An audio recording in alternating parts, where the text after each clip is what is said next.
Hello all, this is Kevin. I'm currently working as a data science and business analytics intern in the Spark Foundation.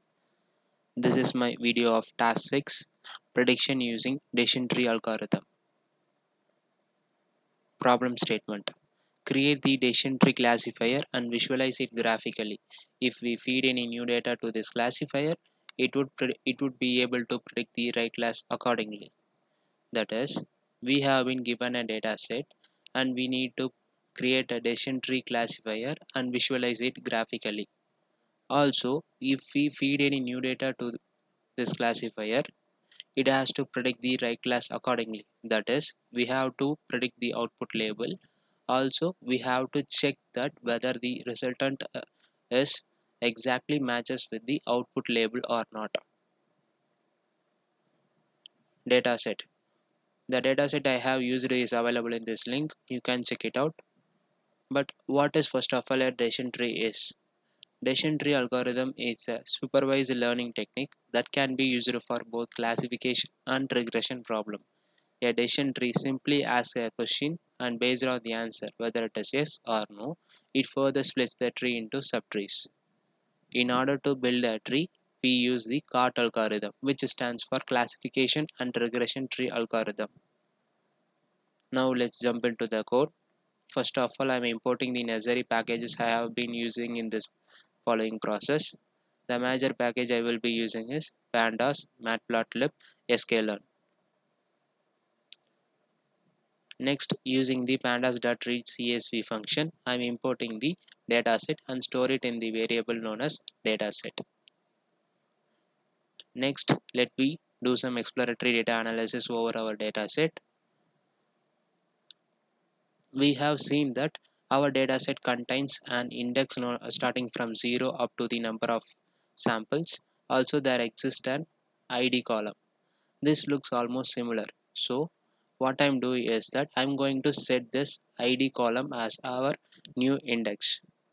Using the setIndex method, I'm setting the column ID as my new index and store the resultant into the dataset variable. As you can see now as the index column, uh, the ID column is now our new index column, and we are getting the basic informations like how many columns, column names, is there any null value or not, and what are the data types using the dot info method.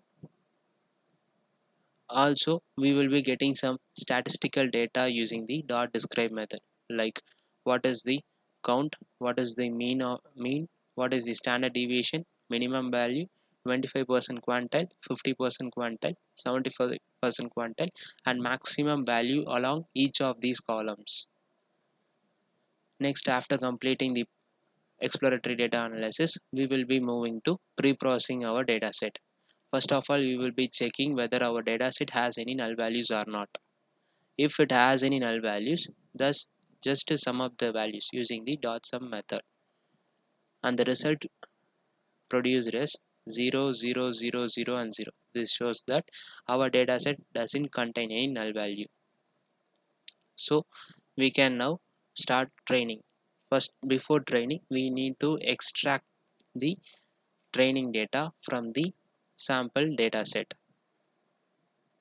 Using the ilog method, I am just extracting all the columns except the species column and storing the resultant into the x variable. Also, I am extracting the species column and storing it into the y variable. Using the value counts dot keys, I am extracting what are the unique values present into the target label.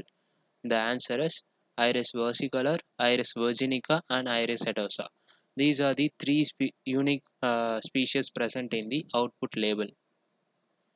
Next, I am just splitting our dataset into train and test. First of all, we will be entering into the training phase. First, in the third line, you can see that I am just initializing the decision tree classifier and store it in the variable known as model.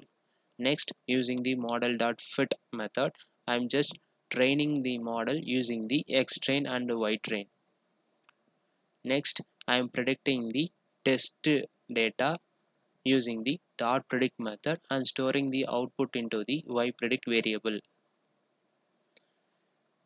Then by comparing the values of the predicted value versus the actual value, I am printing the score value, that is what is the accuracy of our model. But this value will be a high variable value. The reason is that this value, that is the accuracy of our model, is purely dependent on the hyperparameter we are chosen over here, that is what is the random state we are chosen over here. If I change the random state value, the resultant accuracy will change, and that change will be high variance, that is it may suddenly drop down to 80% or it may be suddenly rise to 100% too. So to overcome this problem, I will be using the cross val score. The the thing how it works is so simple. What How it works is, uh, just think that I'm using all the possible random state values, that is 0 1 2 up to 42, just consider like that. And I will be calculating the accuracy for all the values of the hyperparameter, that is when random state equal to 0, what will be the accuracy? When random state equal to 1, what will be the accuracy? Likewise, I'm computing all the values of all the uh, accuracy values for the appropriate hyperparameter value. And by taking the average, that is the mean value of the calculated accuracy, this will be our new accuracy of our model. This will be a low accuracy. That is, for example, if you are getting 80 to 100 in this 80 to 100 much of deviations in the accuracy of the model without using the cross-val score, if we are getting like 80 to 100 percentage of deviation, when we are using the mean, it will predict that 90 percentage your accuracy is, it will states that 90% accuracy. But when we are going for this type of model, that is without using the cross-val score, it may that is the deviation, maximum deviation will be 20%. But as when using cross-val score, the deviation will be very minimum, that is it is nothing but the mean value of all the possible outcomes. Next, I will be plotting a confusion matrix. The confusion matrix gives us the results like how many false positives, true positives and false negatives occurs over our model. Simply accuracy doesn't state about the actually it is not 100% useful feature. Actually it gives like how much our data works fine, but this is not entirely defines our model. What defines is that using the confusion matrix and the classification report, this gives more info about our model, that is how many false positives, how many true positives, how many false negatives and how many false positives occurs in our model. And it states that 50 percentage of true positive occurs in the first sample. Likewise it gives for all the three different columns. Next we will be seeing about classification report. It simply returns the precision value, recall, F1 score and support. That is, these are nothing but precision always depends on the true positives and false positives. If precision is high, it states that false positives is very low, and if recall is high, it states that false negatives are too low.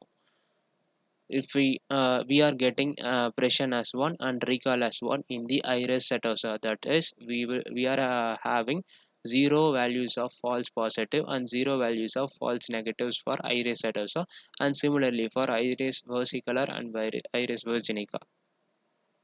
Next we are going for visualization. The question we have given is that we need to visualize the uh, decision tree we are building, right? So we will be plot visualizing it into the, I have divided it into three.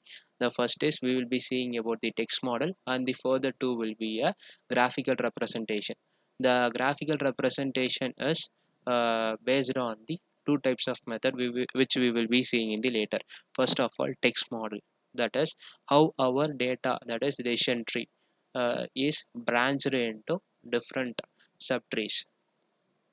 First, it states that depends on the future 3 is less than or equal to 0.70. That is, if it is true, it is uh, it is of class iris set also. If it is not, it further classifies whether it is greater than 0.70, and it further subdivided into multiple branches. This is how a decision tree actually works. As I stated already, it is nothing but it purely depends on yes or no answer of the data set. It is most likely that this algorithm works as if this algorithm works in a similar manner, but the main thing is that how the decision tree algorithm choose the decision node. That is, what is the parameter chosen over here is most important in this algorithm. This algorithm is known as the cart algorithm. Okay. Using in the second plot, we will be plotting the same, that is visualization chart using the tree plot method, which is available in the tree package of sklearn. Here you can see that how the decision tree is, how our model is actually subdivided. First, it will be checking, for example, uh, this is the model which we have trained using the X train and the Y train. When let's consider an example, like if we are passing the X test to our sample, the sample dataset will firstly be tested with whether it has the petal width centimeter is less than or equal to 0.7. If yes, it is go into the left side part, and if it does not, it is goes into the right side part. And also it asks for the next question to the data set, and depends on the answer from the data set, it further divides into multiple sets, and finally it will extracts the pure column which has the entropy of 0. Finally, this decision tree algorithm splits it into the entropy 0 amount of values in each cluster. Next, using the graph was actually the second and the third part is almost same, but what differs is that using which method we are going to see. In the second visualization, we are using tree plot for visualization, while in the third we are using the graphs. It's completely dependent on you about which you are going to use. Here you can see the same plot as plotted above, our decision tree, how it actually splits. Here you can see it is same as the previous plot, that it first checks whether the petal width centimeter is less than or equal to 0.7, and it further classifies into multiple branches, and it finally splits into the different distinct species of labels. That is, it it divides the labels into unique values. Unique values, that is, this leaf node will purely contains the iris virginica, and this leaf node will contains purely iris virginica, and this leaf node contains iris setosa, and so on. Each leaf node is distinct from each other. And up to this we come to the end of the video, and thanks for watching.